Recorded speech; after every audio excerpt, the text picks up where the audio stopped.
امام شافعی رحمۃ اللہ علیہ کا تقرر ہو گیا تھا مصر میں.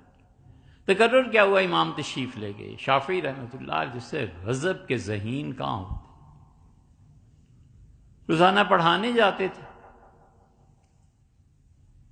اور کچہری کے پاس ایک گندا نالا بہتا تھا، اس کے کنارے ایک عورت تھی، بھیک مانگتی رہتی تھی اور بہت ہی بدصورت، جتنی بدصورتی کوئی ہو سکے، اور مہینوں نہاتی نہیں تھی، کپڑوں سے بھی بو آ رہی ہے، سب جو بھی آپ برائی سمجھیں. ایک دن قاضی صاحب آئے امام شافعی رحمۃ اللہ کے پاس اور کہا حضرت میں حیران ہوں، زندگی یہاں گزر گئی، اتنے 10-15 سال سے میں قاضی ہوں، اور آج رپورٹ انٹیلیجنس نے یہ دی ہے کہ وہ گندی عورت جس پہ تھوکتے ہیں لوگ وہ امید سے ہو گئی. گورنمنٹ کہتی ہے اس مسئلے کو حل کرو، میں کہاں چاہوں حل کرنے، اس سے کس نے منہ لگایا ہوگا.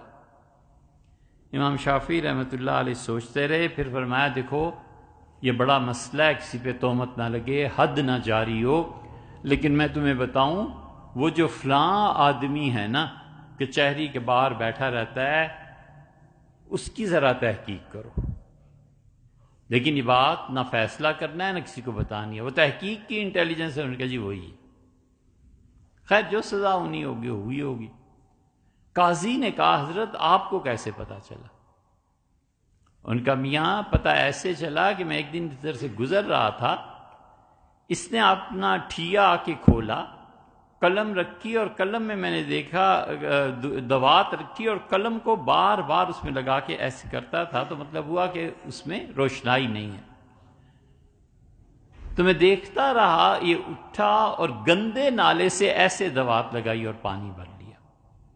میں نے کہا اوفو، جس انسان کی فطرت اتنی گندی ہے کہ علم اور روشنائی اور تحریر اور قلم و کتابت، اس میں اتنی گندی چیز کو پانی میں شامل کر رہا ہے اور پھر اللہ کا نام لکھ رہا ہے، اس میں کا ظرف نہایت ہی خراب ہے، اندر اس کا گندا ہے. تو جب تم نے بات کی تو مجھے اچانک یاد آیا، میں نے کہا ایسی گندی حرکت وہی گندا کر سکتا ہے. یہ ایسے سوچتے تھے، امام تھے.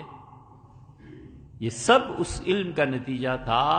اس کے علم کے نتیجے میں نور جو دل میں پیدا ہو گیا تھا نا، اس نور نے دکھائی. اسی لیے اللہ کہتا ہے وَمَن يَتَّقِ اللَّهَ، اور جو اللہ سے ڈرتا ہے اللہ اسے علم عطا کرتا ہے.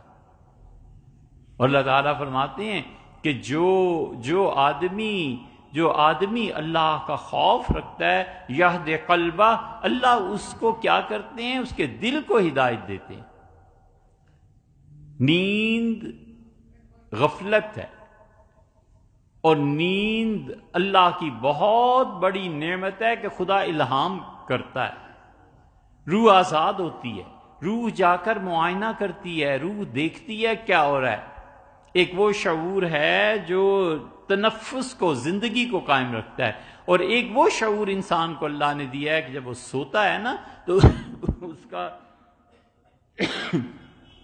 اس کا وہ شعور جنت میں پہنچ جاتا ہے، اس کا وہ شعور جہنم میں پہنچ جاتا ہے، اس کا وہ شعور جا کر فرشتوں سے باتیں کرتا ہے. اسی لیے تو وہ دیکھتا ہے کہ والد جنت میں دیکھے، فلاں کو ادھر دیکھا، فلاں کو ادھر دیکھا. بہت سے لوگوں کو خواب سے مناسبت ہوتی.